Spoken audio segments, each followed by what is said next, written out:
Thank you. I love it. I That love it. was Teddy Swims. That is the duo remixed by a electronic group called Cyril. But anyways, we have Melissa Langdale today with us on talent and lending tech. It's so nice to have you, Melissa. Thanks so much for having me. It's not every day that I get to get entertained in the middle of the day, and we get to talk about fun things like technology and innovation for our industry. So the combination is super cool. Awesome. Yes. If any excuse I can get, I'm going to play the guitar. But you are a big technology advocate, enthusiast, and subject matter expert in the industry. And I can't wait to talk about some really cool topics today. I think you bring a really interesting and creative perspective, to the table for this podcast. But anyways, tell us a little bit about Praxis Lending Group. Now, first of all, you were the president of the TMC, you were COO and running that. And now you've started your own company, and you've been in the industry a long time. You're a well-versed subject matter expert, but please tell the audience about Praxis Lending Group. Yeah, so founded Praxis Lending Solutions in January of this year, and really with the mission that we've got a significant challenge in the industry around our cost of origination. So my mission is to try to lower the cost of origination for the industry, but also to be able to create some solutions that can give the industry elasticity to better respond to those like market-induced volume fluctuations that we are so known for. So mission's a little twofold, but all around kind of leveraging technology and working with lenders hands-on in their business to help them to innovate and to continue to improve customer experience, create operational efficiencies, all by leveraging technology. So I could nerd out on that all day long. Well, you and I totally align on lowering the cost of manufacturing loans. And, I love how you and I share that passion. Talking, on that theme, what are some of the challenges that you're seeing? You were overseeing really over 200 lenders and talking to them really as a feedback channel with, your past career and where you're taking your business now as consulting with lenders. But what are some of those challenges you see that lenders are facing right now in this market? Two main challenges that I hear pretty consistently. One, the lenders that want to really lean in and look for ways to innovate, they've really struggled with defining an ROI on the solutions that they've been able to launch so far. And so, whether that's AI or other solutions, just general technology for the mortgage industry, it's been a little bit of a struggle to find a real ROI on some of those for a lot of different reasons. But then the second is, some of the more emerging type of technologies, lenders are a little nervous around how they're going to be regulated and how they should be leveraging some of that in their workflow, right? And when you consider Gen AI and all that's possible with that particular type of solution, if a solution can start to make decisions, not just kind of predictive analytics that somebody else can leverage, but really start to decisions on behalf of the lender, their brains all go in directions like fair lending implications and like what happens if, a regulator walks in the door and wants to understand how we're controlling things like NPI when we're leveraging this huge large language model that, the foundation of which might have been established by somebody else. So all those things are kind of big questions that lenders are, and some challenges that they've been faced with both currently and recently. Interesting. No, that's great perspective.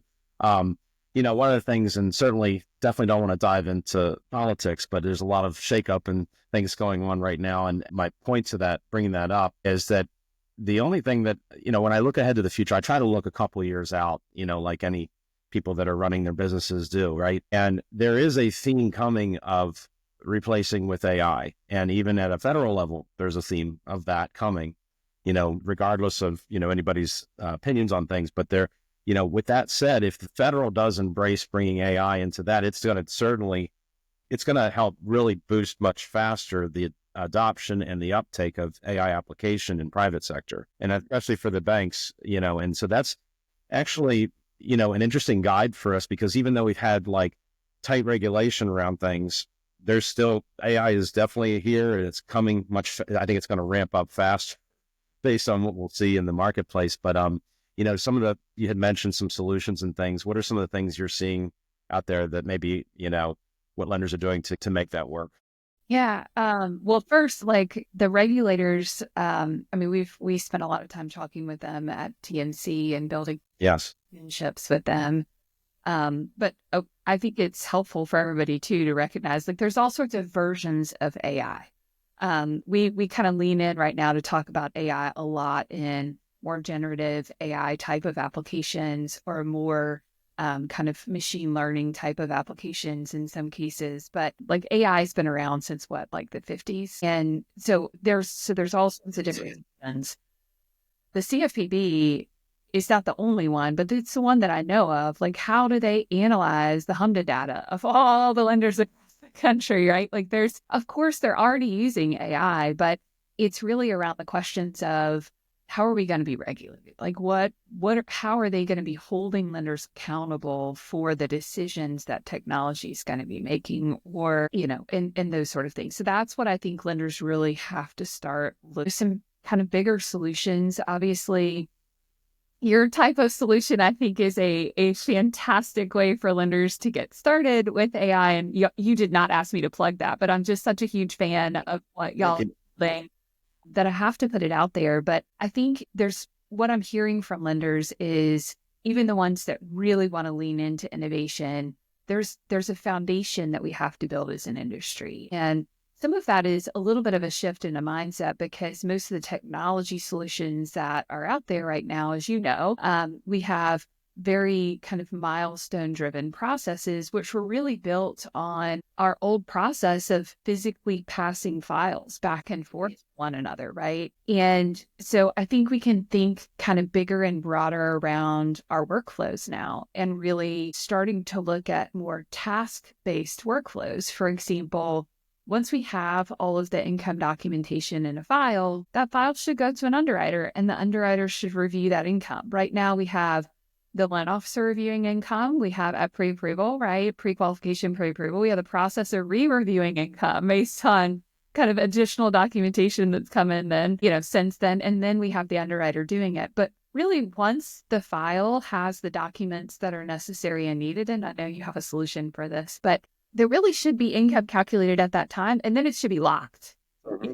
Unless there's additional information that come in. And I know, there's all sorts of layers to that with self-employed borrowers and like the risk you want to take as an organization. And we don't have to get into all of that. But my point is when you start to like shift your mindset to more tasks in the system instead of how the file is physically moving from milestone to milestone, you can really start to prepare yourself for how do I insert technology solutions into those specific tasks that can keep my team best use or create additional operational efficiency or create a better customer experience or user experience for our internal team. You can start to think about things differently when you start to shift the mindset to more task-based workflows. And then the second thing I would say is lenders have to understand that most of the solutions that are going to be coming out in the future, you have to be really, really confident in the data, your company's data, in order to be able to fully leverage the capabilities of some of that. And so now's the time to get your team to also shift the mindset of the accuracy of the data that lives within your platform so that as new solutions come out, it's much easier for you to take that leap and go ahead and implement things that can make a big difference. And then the last thing I talk about a ton is to just, I think there also is a little bit of a shift in a mindset that lenders can really start to own their workflow. Mm-hmm. And this was also in my world, right? You kind of take your loan origination system and you say, my LOS can do this, and therefore I'm going to have this as my workflow. Can start to think bigger and broader around how do I own my workflow, and then how do I into that the technology solutions to help me to better facilitate that. So I know I talked a whole. Yeah, that's wonderful. Kind of the three things that I think lenders really can start to go ahead and do for their companies to best set them up. Yeah, no, that's brilliant. And just to complement what you said when you said workflows, it's really been wonderful to work with clients again. And one of the things that we're even shifting in our operations is a lot of lenders, the actual sales production and intake happens on evenings and weekends because that's the only time a lot of times things can happen. And so if you think about that, the way lenders have solved that a lot is trying to do offshore, right? Because nobody wants to work weekends. But loan officers do, the high producers do, and the processors even sometimes that are really good are doing stuff. But that's where I see where we can help get tech inserted with AI. And so we've been boosting a lot of production time into those workflow time segments to try and help compensate that human touch point. One of the areas we're definitely going after is offshore. I'm on a mission. It's not only just to cut offshore, but really just driving down the cost of a mortgage. And, in running companies, having my own offshore teams in the past, and, I like to take care of, our own internal staff that's the core of the business, and then give them more capacity so that they can make those brilliant business decisions to grow your company. So addressing workflows, like you said, having a good handle on your data environment, your accessibility to the data, right? So that we can actually do stuff with that is extremely important. You've got some, go ahead, sorry. I was just going to build on what you were saying. I'm sorry, but I think you and I could totally nerd out on this all day long. So you can reel me in if you feel like I'm going far off. But, you're great. One of the great things about our industry is that we do have the constant feedback loop through QC, right? We have, in order to get your loan securitized, all the things like you have to go through a QC process, and that gives you a constant feedback loop. Unfortunately, what that does, though, is that constant feedback loop has you like fixing things midstream. You're like, your company's moving while you're trying to fix things. And so one of the exercises I used to do with our team every year, and those that I've worked with in the past, they're going to laugh when they hear this, but I used to ask them to go through an exercise with me and find the duct tape. Like, what are the parts of our process that we just, unintentionally put some duct tape on so that we could keep moving and we could keep an eye on something that looked like it was a bit of a problem. But unfortunately, because that constant feedback loop is there, sometimes you forget about the duct tape. Interesting point. Going through an exercise that says, like, let's just find the duct tape. Make sure that the fixes that we've made throughout the year are intentional long-term fixes. And if not, we need to look at a more holistic solution to what's really going on. But just going through that exercise every year can be, I think, hugely helpful for folks as they're looking at kind of owning their workflow and on a regular basis. That's a great point. Yeah, because the feedback loop brings up challenges, and then it's like, how do you solve it from there? You can apply tech, or you can apply and throw more offshore at it. It was second checks and then more costs and touches, and you want to stay away from that. So that's a good point to bring up. I do enjoy. I know several of the QC CEOs, and they're great people, and I really respect their expertise. And I'm looking forward to working with them, as I'm sure you are too, Melissa. But I think that we can produce really good solutions out of working with the QC companies and help drive the cost down with their support. So that'd be great. You've got some cool events coming up. I've got some travel too. We may cross paths, but you told me you're going to be speaking at Acuma coming up. Do you want to talk about that? I am. Yeah, we're, it's all about kind of finding and creating the right kind of technology stack. So excited about that. It's going to be in September. An opportunity to speak to the credit union community about the technology solutions that are out there, and then how to really hone in on the right solutions for their workflow, their business model, their risk threshold. Yeah. I'm excited. Yeah. Now, Acuma is a great organization. Peter's a good friend, wonderful person. He really does a good job of supporting credit unions and, helping them, and then also connecting with the right solutionists that can impact them. So I think that's going to be well received. Are you going to do a concert? Is this, at Acuma, the national conference, I'll be there, but I have two shows coming up. I'm going to be playing at the Illinois MBA. My good friend, Mike Dula, it'll be in Chicago. So that's next week, actually, I think. Let me think. Or the week after, I'm sorry, the 10th. And then ICE. Well, no, I'm not playing at ICE. I'm going to ICE. But at TMC, I'll be playing a concert at TMC, so that'll be at Six Flags, but I don't really care. I'll play anywhere, so it's going to be fun. But anyways, no, this is great. So final question we always ask, Melissa, and I love getting these innovative people like yourself on the show. How have you used, you've got a lot of creative talent. I've gotten to spend a lot of time at the conferences with you, and I've even heard you rap before, which would blow a lot of people's minds, but she is amazing. She can carry the beat. She's got, what's the word I'm looking for? She's got sass so you've got this creative talent, and that just, that's who we are when we're creative, right? How do you use some of that creative talent in the success, both in your career and the businesses that you've operated? How have you used that creative talent? Well, thank you. Number one, I think for those that are listening, he's probably being very kind right now. To clarify, Sure, I only like 90s hip hop because it's slow rap. And I can basically talk to the beat. So give me Warren G or Beastie Boys, and I'm a happy camper at any karaoke event. But I do,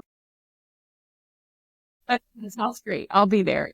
But I do think there is absolutely a tie to kind of creativity and how whatever the outlet looks like, whether that's music or for some people it's cooking or for some people it's art or whatever that, outlet for you looks like, there is absolutely a tie into how we work professionally, how our brains think, and how we have the ability to kind of think bigger and broader about what's possible and kind of leverage that same kind of mindset to innovate, whether that's for our companies or for the industry. I think there totally is a tie-in between, kind of creativity and what you do in your personal life and what you can leverage that creativity for on the professional side of things too. And you showcase that so well. Thank you. So to summarize what you just said, creativity eliminates, limited thinking, right? Like, why have limited thinking?